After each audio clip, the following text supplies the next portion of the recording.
Hi, everybody. I'm Ralph Shaheen. Thanks for joining me once again with another GEICO 15-minute moto show. And this should be one of the funniest ones we've ever done because our next guest, BT, is a stand-up comedian and a good buddy and a huge motorcycle fan.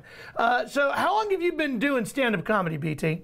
I've been doing stand-up comedy over 30 years. That means I've been broke for over 30 years. That's 30 years of ramen noodles, Ralph. 30 years of ramen noodles. Chasing the dream, Ralph. Where did the passion for comedy come from?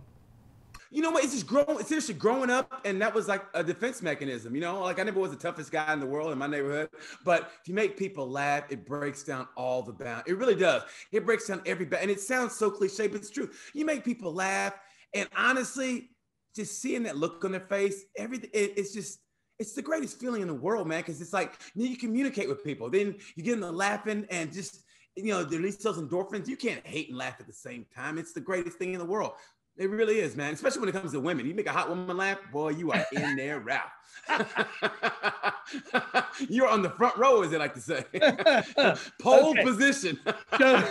So you have this passion for comedy.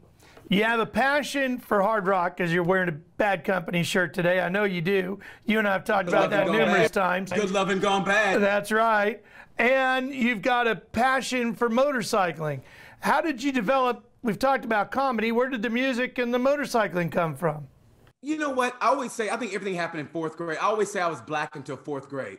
And that was when I discovered Kiss Alive 2, right? And none of the kids in my neighborhood really cared for me. They always kind of pushed me to the side. But man, I love the rock. I mean, I love all music, but rock and roll just spoke to me. And a sizzling guitar solo, that Ace Frehley guitar solo on Kiss Alive 2 still rings true to this day. The hairs in the back of my neck stand up. So it was during that time that also for my birthday, my dad got me a Honda Z50. And I was like, oh, and once you sit on a motorcycle for the first time as a kid, that's where the passion was. And I go, this is the greatest thing in the world. And I had, the way I lived, we had like built-in a whoop section at our house. It was a built-in whoop section. So I was doing whoop before whoops were popular. I was literally doing whoops before whoops were popular. So I would, when I grew up in Oklahoma, so I would ride in the church parking lot until Sunday came in, like it's riding on Sunday. So now I'd ride in my yard and do the whoop section. I was like James Stewart before James Stewart, seriously. So, and that's where the passion came for, man. Motorcycles and rock and roll, they're kind of synonymous in a way. They're like peanut butter and jelly. I mean, they're all great separately, but you put them together, oh my God. Oh, peanut butter and jelly. I mean, not the same can, but peanut butter and jelly. You know, but that's what it was like, man. And that's where the passion came for, because to me, rock and roll and just good, hard 80s rock, like another thing. If you're listening to Another Thing Coming while you're on your motorcycle in the Bluetooth, dude, that's a guaranteed ticket right there. That's a guaranteed speeding ticket. Little Judas Priest. I love it. Okay. So you mentioned rock and roll and motorcycles. Yeah, that is a perfect combination. And there's been a lot of songs written about motorcycling. But comedy and motorcycling, I haven't heard a lot of that together. Have you ever written a good joke about motorcycling? You know, it's funny you say that. It's like, I'm really, really into MotoGP. I mean, that is my passion. So, I'm a firm believer. You write a joke about anything in life, whether you use it or not, it's debatable. But if you write, it's a good writing exercise. Just keep you writing. So I wrote jokes about MotoGP, thinking I'm never going to use this. People don't really know about MotoGP. And I was at Laguna Seca, and I happened to be working the same weekend that MotoGP was there. I finally got to use my jokes, and there was a team from, at the time, it wasn't Moto America, it was AMA at the time, and they were at my show, and I finally got to use those jokes, how the Umbrella Girls were going, oh my God, I hope this guy makes it to MotoGP. I don't want to be holding umbrella for a 250 guy. You know what I mean? And only they got it. And it was honestly, I think that was one of the greatest shows of my life, to finally tell motorcycle jokes, and people got it, bro. People got it. I mean, yes, I think that was the greatest weekend ever. I wrote those jokes and I finally got to use them. I was like, oh. I mean, it was like my people. Now, I know you actually ride Big Red, your motorcycle, your Ducati that you love. You take it all across country to your shows. That's part of, do you write while you're riding? Man, I tell you what, you have to do it, Ralph. You have to go cross country on a motorcycle because you're in your head and it's relaxing. You see the country the better way. You get to meet people. I mean, honestly, I have conversations with people I probably never would have had a conversation with. You're at a truck stop talking to a guy. If I was in the car, I'd be like, why is this guy talking to me? Somebody call the police. But if I'm on a motorcycle, they're like, man, what kind of bike is that? Where are you going? Hey, I got this road you should try. And so I said, you know what? In the latter years that I'm doing this and traveling, I'm going to do it on a motorcycle so I can explore the country. So last year, 2 years ago, before the virus hit, I rode out. I knew World Superbike would go be in Laguna Seca. So I rode the bike out, took my time, and it was the greatest trip ever, Ralph. And I was 2 days from Indianapolis to Sacramento, but I was so tired, I wussed out, rented a car, and went to Laguna Seca to watch World Superbike. And then for 2 days, I rented a car and went from Sacramento to Laguna Seca. And then Sunday, I had to turn the car in and get my motorcycle and ride all the way back to Indianapolis. But yeah. I can't believe you admitted to that. Yeah, no. The funniest thing was you know me in a paddock. I'm just annoying. I mean, it's genuine, but I'm like, oh my God, there's Ben Spies. So Ben Spies saw me. Normally I'm all over him, but I was so tired. And Ben goes, BT. And I go, I'm tired, Ben. I'm tired. I remember saying. Yeah. So yeah, but you got to do it. Because everybody goes through that same pattern in motorcycling. Like you get a sport bike from 18 to about 26, you know, and you zoom all over town, which is great. And then usually you have a girlfriend and she gets pregnant and she goes, hey, you got to sell that motorcycle. I ain't selling my motorcycle. You better sell that motorcycle. So you sell your motorcycycle. And then your kid gets old enough, you go, you know what? It's Harley time. And then you get a Harley and then, you know, whatever. So I said, you know what? I still have a passion for riding, but I want to do something different. And that's where Big Red came in. It's a sport touring bike, which means I want to travel the world, but I want to do it really fast. So, you know, it's still sporty enough, but it's still, you know, but it goes fast enough so I can travel, put bags on it, take the bags off when I get into a town. So yeah, that's what I wanted to do. And I'm doing it and I'm living the dream, bro. And I just got a dirt bike that after this episode's over, I'm going to pick up my dirt bike. It's getting out of the shop. I got a YZ 125, 2006. Ralph, you can't tell me nothing, bro. Can't tell me nothing. Can't tell me nothing, bro. The only thing I'm going to tell you is I'm glad you didn't get the 450. Oh, man, I was going to get it, but I think the Lord was looking at me. He goes, you know what? Yeah. Gonna kill himself. And he's got a couple more years left in it. Yeah. So get the 125. Get the 125. Yeah. I think you're going to have a good time on that. All right. So you've taken this passion for MotoGP and you ride everywhere in this country, but you've used the airplanes to go all around the globe to see MotoGP live and in person. What's been your favorite event and what's the one you want to get to? Favorite event has to be Mugello. I mean, the Italians set it off. Honestly, they're like me. They like to make noise for no reason. So I went to Mugello, and it's set in the countryside, which is the way, to me, a racetrack should be. It's in the countryside, and they're making noise literally for no reason at all. I'm like, I love these people. So it's in the countryside. They're crazy. It's Italy, so the food is great. And so, you know, that was my favorite. I think because it's my first time, and it's my first time going to Europe. But the track I really want to go to now, I've been to Phillip Island in Australia. I like that. So I'm going to have to say the new one I want to go to maybe is, I wanted to go to Finland last year. So I think Finland and maybe the Indonesia track, maybe, you know, because it's new and it's going to be kind of half street circuit, half racetrack. And it's Indonesia. I might go to Bali, might do some surfing, you know, I mean, so it's going to be a combination of both. But I think the new tracks, Indonesia and definitely Finland. Okay. So how did you, I mean, look, you're a stand-up comedian. How'd you get all this access into the paddock area like you've gotten? Well, you just said it. I'm a stand-up comic. I mean, I look at myself as like, Jason. I look at myself as Jason Bourne. That's my favorite action star. So I'm like Black Bourne. So Jason Bourne. Yeah. I look at myself. You're Jason Bourne. Yeah. So I slip in. People go, "Where's your clearance?" And I go, "My clearance is right here." And I'll think, "What?" And I'm in like that. And they never ask. They never ask, Ralph. Some things should never be told on air, Ralph. I think you should know that. So I can't tell you. Now you're well known in the paddock, and I mean, guys even in Moto 3 are like, I know BT. Yeah. Look at, you know what? This helmet is so significant because Bradley Smith is he's a friend. He's like you. He's a friend. So he came to see my show in Texas, right? He's on Twitter. He goes, "What's everybody doing tonight?" I said, "Hey, I'm in Dallas. Come see me." Nothing, but he and his dad showed up to my show. We've been friends ever. He goes, "What's your address?" And he sent me this helmet. And I thought, yeah, whatever. I understand. I go, yeah, whatever. I came home and I go, oh. On my bed was a big box. And you know, as an adult, you know what they, I go, oh.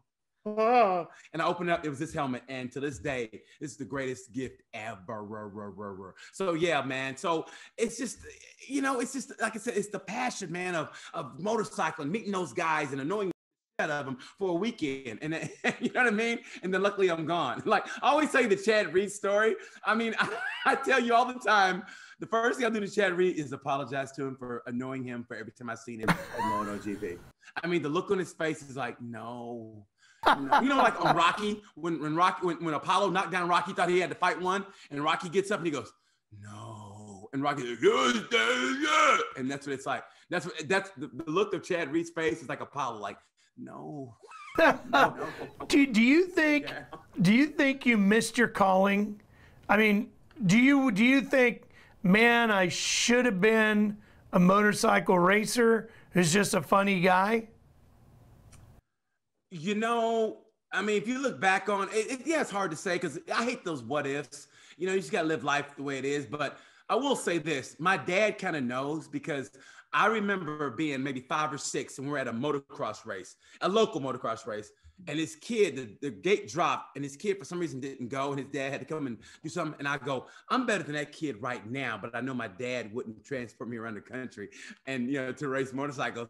And I told my dad that story 2 years ago and he goes, you're damn right I wouldn't have. So the funny thing about that is whenever I mention my motorcycle, my dad kind of like, there's a silence there. And it's a silence of, he really wanted to race and I didn't let him do what he wanted to do. And he just kind of like lets it go. I mean, it's a weird kind of, I know that it bothers him that I still have, it's not resentment, but it's kind of like, and I think that's why, because I look at MotoGP and all forms of racing, but especially MotoGP, and I go, yeah, I kind of know what if. So yeah, that what if factor is there. I mean, people say live without regrets, but man, I would have liked to have done it at least once, you know? At least like with wrestling, with everything I've done in life, I can say I strapped it up and went and did it. So I kind of know it, you know, especially wrestling. I've wrestled in college, so I kind of know, you know, what that ass whooping is like. You know what I mean? So when they say, hey, wrestling's got to wrestle for the Olympics, I go, yep, I know that kind of beating. I know what that feels like. But in racing, yeah, man. Yeah, it still kind of sticks to me. It kind of sticks to my craw a little bit, but you know, it is what it is. Okay, so you're doing track days, you're going to riding schools, you're traveling the world to see MotoGP. As you pursue your passion for motorcycling, what is it you dream of doing? What's one thing you really want to do? Man, honestly, it's to be in a show, a TV show, centered around motorcycling. That's why I want to be on the Mayans MC. I mean, the goal was to be on Sons of Anarchy, but I had no management or anything. But now I want to be on the Mayans just because it's motorcycling, man. Anything, a fictional story about motorcycling, because you know me, I like to talk to be a nice guy, but my inner, like my alter ego wants to be that badass that walks in. You're in a gang. I got tattoos on. You're an inner biker guy. Is that you're an inner bike club member? Biker. I'm an inner biker club. Yeah, like a hardcore, like, you know, let me see your look. And what's your name? Blackborn. Like Jason Bourne. No, Rocker. How about that? Rocker. Right. Rocker. Because, you know, yeah, because I like rock and roll, and that would be perfect. Hey, Rocker, come here. I heard you and Snake got in some trouble down there. Yeah. You straight down, don't worry about it. But I couldn't be a biker because I walk into a bar like, yeah, can I get three Perriers for two of my buddies over here? I want a spritzer, and could you put a lemon in it? Thank you. Yeah. Okay, hey, listen, I know the folks out there probably wondering, where can I see BT perform? And also, you do your own podcast about motorcycling, especially about MotoGP. You talk a lot about it. How can they tune in and find out what you've got going on?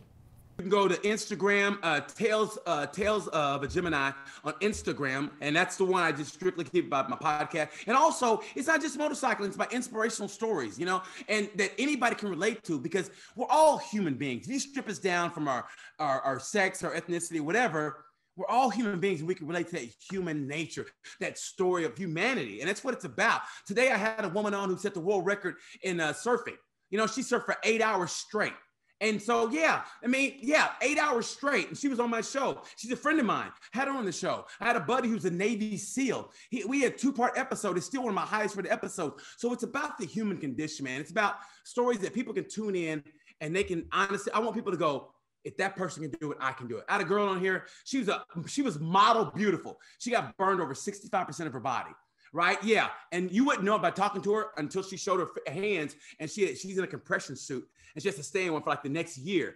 But to show how she gets over mentally, she goes, when she was burnt up, as they put her in the ambulance, burned over 65% of her body, she goes, okay, my nails are still good. You know, that's how she got over mentally. I mean, and that's what I want people to do. I want people to tune in and go, okay, I'm not really into this, but maybe, and they find a connection with that person. Everybody I've talked to, everybody, I found a connection. That's what it's about, man. You find that connection with somebody and you can relate to that story. And, you know, you've been one of the guests on my show, so I thank you for that, buddy. So, absolutely. So, you know, and that's what it's about. It's always going to be a good time. It's going to be fun. I never make it awkward. And we just talk about everything because we're all human beings and we relate to that human condition. So Tales from a Gemini. If you just want to laugh and have a good time, follow me on funnyboy6869. That's funnyboy6869 on my other Instagram. And also YouTube channel, funnyman6869. I also do minute-long movie reviews. I always say a minute to me is long enough for people to they can stand. So a minute to me is perfect. So I do movie reviews. I do Moto GP reviews after the GP. That's about 10 minutes long. So yeah, man. YouTube, funnyman6869. Instagram, funnyboy6869. Also, Tales from a Gemini 6869. Oh no, Tales from a Gemini, just period. Tales from a Gemini. So yeah. I know it's confusing, but yeah. You got a few things going on, man. I love it. Well, because I'm a Gemini. So my brain's always doing this, Ralph. That's why it's always like, I'm a Gemini all the way, man. But that's who I am. You know, I mean, right now, that's the normal me, and you know it is. Oh, I know it is. And keep an eye on your local comedy club, because you just never know. BT might show up. Probably on Big Red, unless he's tired, then he's driving in his car. I love it. And he'll definitely have a rock shirt on. Hey, thanks for joining us for another GEICO 15-minute Moto show. Every Monday, we're debuting a new one for you right here on Speed Sport. So long, everybody. See you, BT. Hey, take it easy, Ralph. Good talking to you, buddy.